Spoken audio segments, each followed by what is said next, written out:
Hey, what's good, everybody? So, in today's video, I wanted to go into detail about my experiences, my personal experiences of both working for the school system versus working for the United States Postal Service. Okay, around 6 years ago, to be exact, August of 2016, I started officially working for the school system, the Hoover City School System, which is based upon all of the schools that are in the Hoover, Alabama region, which is Hoover, the city of Hoover, a suburb of Birmingham, Alabama. I started working for the Hoover City School System as a lunchroom worker slash CNP worker. CNP is just an acronym or short for Child Nutrition Program Worker. And don't get me wrong, by that being a job that's female dominated, I was literally the only man working around nothing but women the whole time. Now, I worked at two different schools. The very first one was River Chase Elementary School, which is in Hoover, Alabama, one of the Hoover City schools. Once again, worked there for one school year from August 2016 to May of 2017.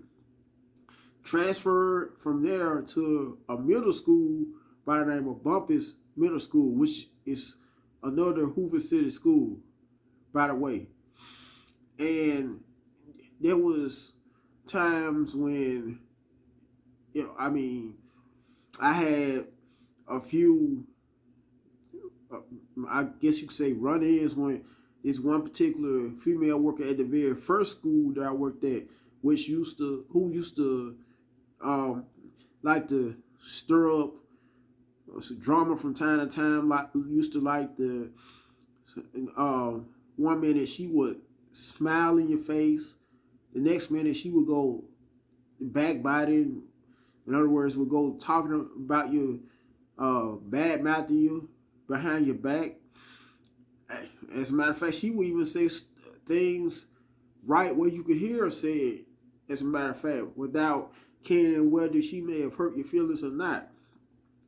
Used to like to, if I didn't say it, maybe I did, but just in case I did, she used to like to snitch on you, would be in your face.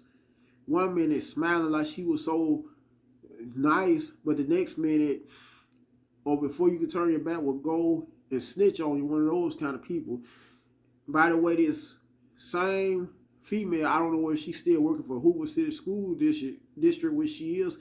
At the time, she had been working for the school system for a good 13, maybe 14 years. When myself, on the other hand, I was a newbie, as they call someone that's just new to a job, that's fresh on a job.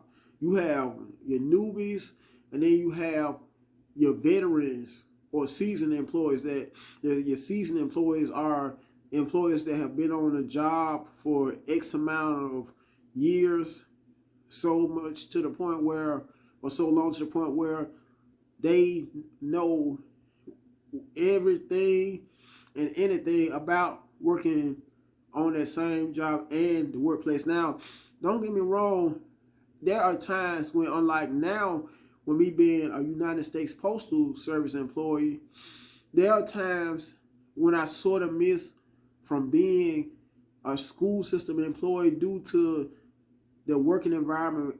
Because there will be times when my co-workers and I would, due to us going to lunch all at the same exact time while working for the school district, unlike now working for the U.S. Postal Service, there are times when I don't go. I may go one day when some of my coworkers may go to lunch at the same time. Then there be maybe other days where I may get so busy to the point where I may be one of the last people to go on a lunch break working with the U.S. Postal Service, because the workflow, and due to it being Christmas, is very hectic now with the U.S. Postal Service, and by it being, for the most part, peak season, which usually starts right at the peak of November, the very beginning of November, and lasts usually all the way up to Christmas, with the exception of New Year's, because it varies. When New Year's, it could be until New Year's. It just according to which facility and what city, and also what city and state you're in. Your facility could have a very high and heavy mail volume all the way up to New Year's Day, or a very low mail volume, in light mail volume.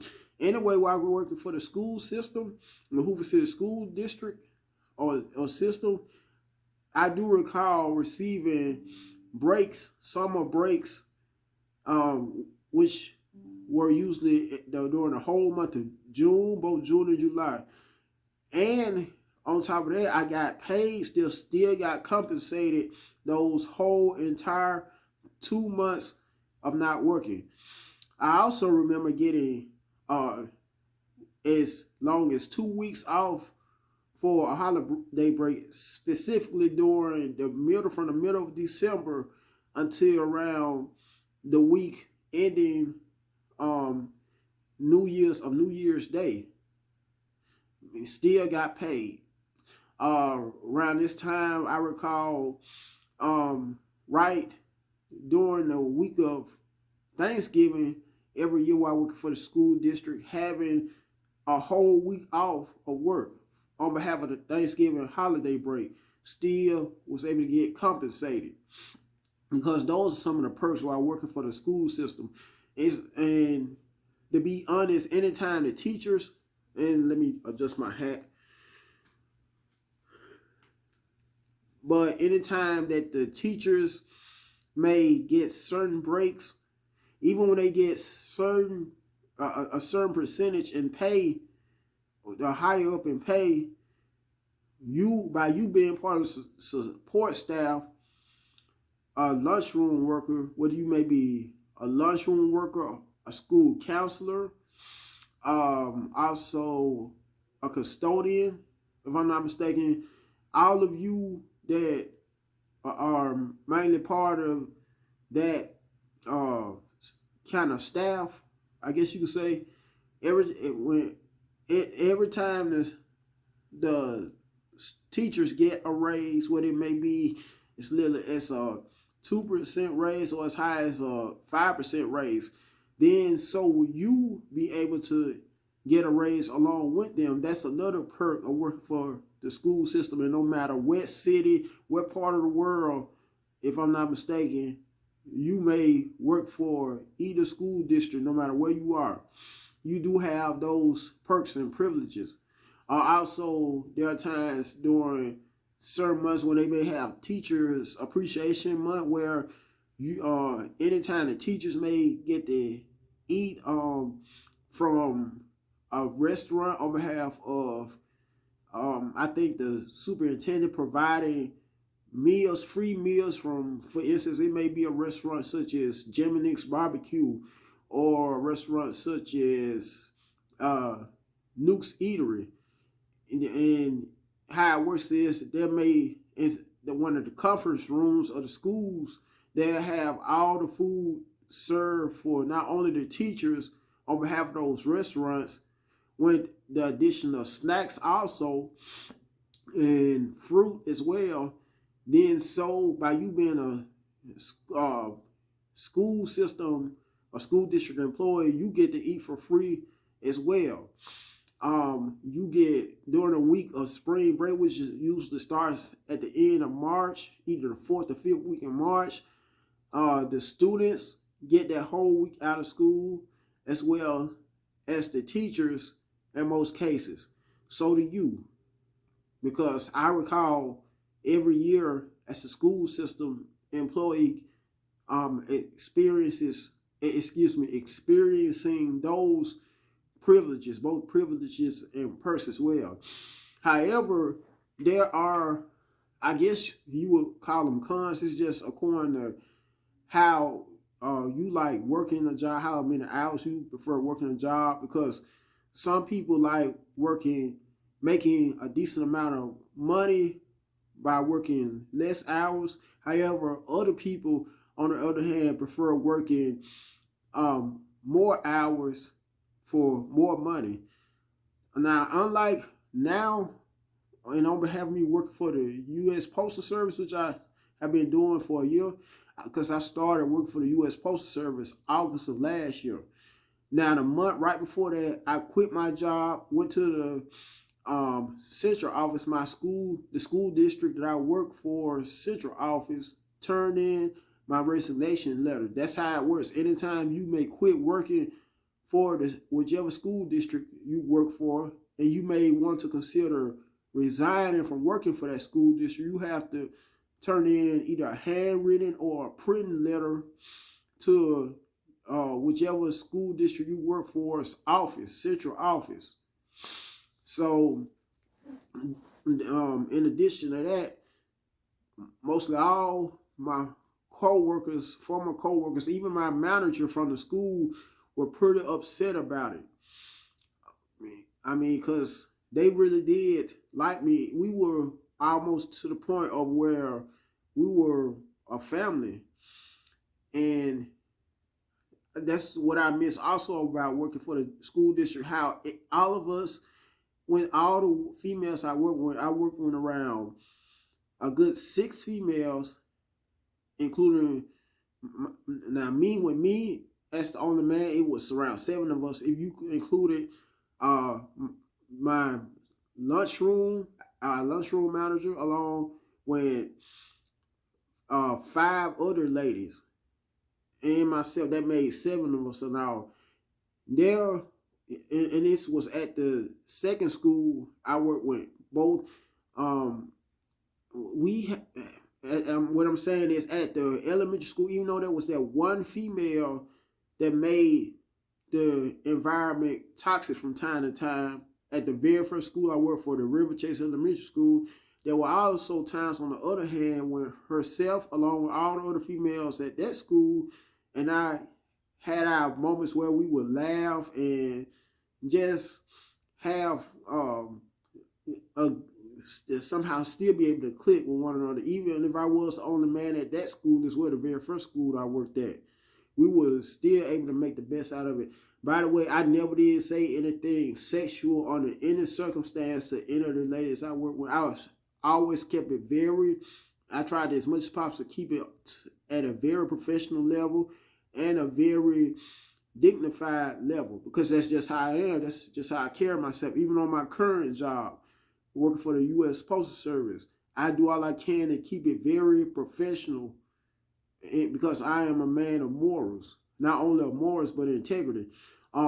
Anyway, now, unlike when working for the U.S. Postal Service, how you may get the option to work overtime being a regular employee. Unlike being a school system employee, you don't get overtime at all with the school system due to, if I'm not mistaken, some kind of budgetary restraint. In other words, according to some kind of budget that the school system has to not go over, or something like that. But you do get, like I was saying, several holiday breaks, a spring break during the last of March, also summer breaks. Still get compensated for all of those breaks, still get paid regardless. As a lunchroom worker. By the way, you're considered as a 6-month employee, and you will be working from that August, the beginning of the school year, might as well say, all the way up until May. Okay, on behalf of working for the U.S. Postal Service, I am now a full-time / regular career employee, and my job title as a mail handler, working for the U.S. Postal Service. Now, unlike when working for the school district, there are, on the other hand, several employees who are more hostile from the time they clock in for work until the time they leave work. They do all they can to make the workplace a much more toxic and hostile environment. That's one of the main cons I would say about working for the U.S. Postal Service. Don't get me wrong, the money is more frequently as opposed to working for the school district, because when working for the school district, you have to wait to the end of each month or get paid on a monthly basis. Therefore, you have to make sure you're very good in budgeting and being able to know how to stretch your money, so to speak. Excuse me, on behalf of a slight cold I have, because due to the teachers, how they're set up to get paid, you would get paid the same as that way the end of each month, which to some people could be a major con. Now, if you may have a secondary job, because at one while, and during the year, this was last year, from January all up until July last year, I would work at the school from around 7 in the morning. I believe it was from 7:30 in the morning to 2 o'clock in the evening. Then from 3 o'clock in the evening until 11:30 at night, I would work at a hospital as a custodian to be able to supplement my income that much more. Although I'm no longer working at the hospital anymore as a custodian, due to my income, which is my major and main source of income, working for the U.S. Postal Service. Now, you start out with the U.S. Postal Service as an assistant. Anytime you apply and do the application to become a mail handler, and make it more, shorten it down some, it's called an MHA. The acronym for a mail handler assistant is an MHA. Now, there may be days when the light value may be very heavy and higher. You will be able to, you may come in 6 that evening, because it's 3 different tours: tour 1, tour 2, and tour 3. Tour 1 being overnight at my location from 10 p.m. until 6:30 a.m. the next morning. Tour 2 being as early as, I think, 7 a.m. until 4:30, maybe 5 p.m., something like that. Tour 3 being from, and some people work 2 or 3 from 2 as early as 2 p.m. until 10:30 p.m. Mail handlers and mail handlers assistants. And then the most latest time you could come in on tour 3, but half of tour 3 is from 6 p.m. until 2:30 a.m. That's what I started out working before my current tour. Right now I'm on tour 1, which is from 10 p.m. until 6:30 a.m. Now, as a non-career employee, in other words, as a non-career mail handler's assistant with the United States Postal Service, there are times where you may one day work on average around 6 hours. Then the next day you may do as many as 10 or 12 hours, just based on the volume of the mail. Now the volume, once again, is high, you will work more hours as a mail handler's assistant. And you're mandated to. In other words, you will have to work mandatory overtime whether you want to or not as a mail handler assistant. Mail handler's assistant / MHA. Now, if you're a regular mail handler, which is an MH, and a career mail handler, you're, in most cases, you have the option to work, is what I'm trying to say, overtime. But you have to sign up on a sheet called the Overtime Desired List, which is a sheet you sign on just based upon what you would like to desire to earn more money as a career employee / regular employee / mail handler / MH And how it works is once you were to sign up this at the work man, well, get on the overtime desired list, short for OTDL in all caps. Then it may come a case where a tour manager or a mayor, not mayor, excuse me, an office clerk may call you on either one of your days off to come in and work on your either one of your days off. In some cases, both of your days off, because all career employees get a minimum of 2 off days every week, and the same off days if you have a bid, because you could bid on jobs and you're considered a straight regular employee. If you don't bid on jobs, once you were to become regular, you're just an unassigned regular, which means you could be working at one station. By the way, all the locations in your facility, whether you may work at a plant or an annex facility, because we have 2 different kinds of facilities for mail handlers to work in. Once again, a facility called an annex, ANNEX, and then another facility called a plant. Now, there's, for instance, maybe a location called the APBS, which is called your station. Then there may be another location called LCUS. LCUS is short for Low Cost Universal Sorter. APBS, if I'm not mistaken, is short for Automated Parcels and Sorter Bundles, or something like that. Or I take that back. I think it's APBS, Automated Parcel and Bundle Sorter. Once again, Automated Parcel and Bundle Sorter. Anyway, anytime you become or get hired on, and really they consider it's classified as becoming converted once you get hired on to the point where you could be able to sign up for more benefits.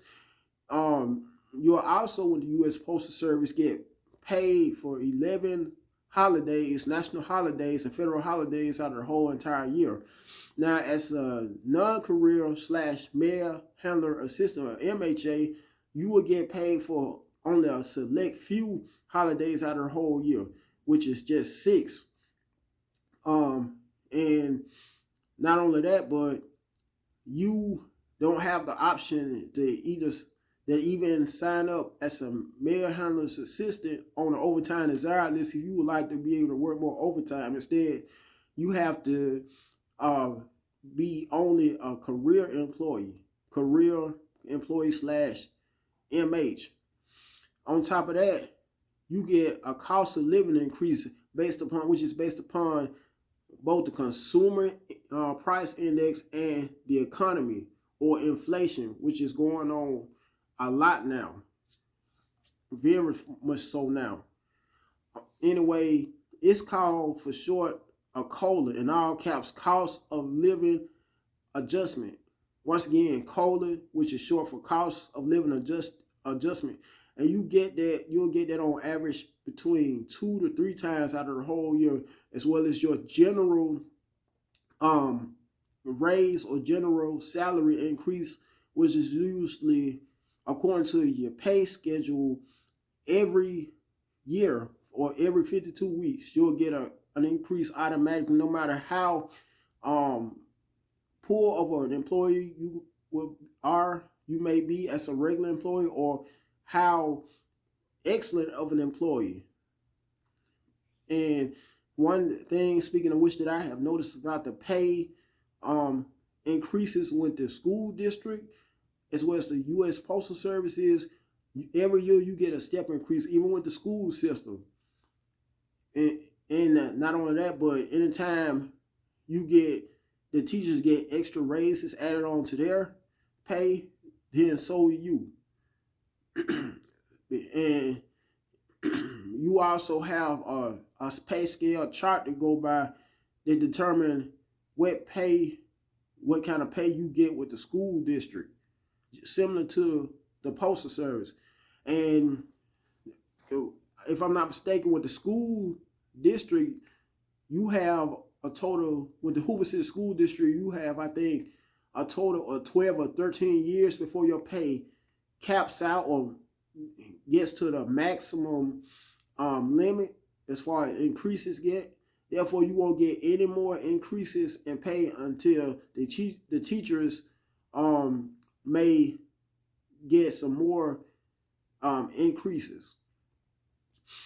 And it's, if I'm not mistaken, it's left up to the school superintendents. Also with the post office, because every year just about the mail handlers have a new contract that's always modified or that's always renewed, and you may go or start out as a mail handler assistant or mail handler's assistant. I'm trying to say mail handler's assistant. Making, it's literally $16.87. Well, at least that was the amount that I made a year ago when I started, $16.87. Now, don't get me wrong, in orientation though, they will give you a whole completely different amount prior to starting work for the post office. That's why it's always best, as much as possible, before you start doing or working for the post office, doing your research by just doing all you can to do Google searches on what all to experience as far as pay, work culture, all that. And when the internet, there's hardly no kind of research that can't be looked up, when no matter what you may want to get more inquiries or information about. Anyway, this concludes my video, and when that said, I want you to all like the video. Let me know what you thought about this video by commenting right down below in the comment section. Also, share the video, both the video and the channel, Caprice Social Network. Last but not least, subscribe to the channel. Until next time, have a blessed day.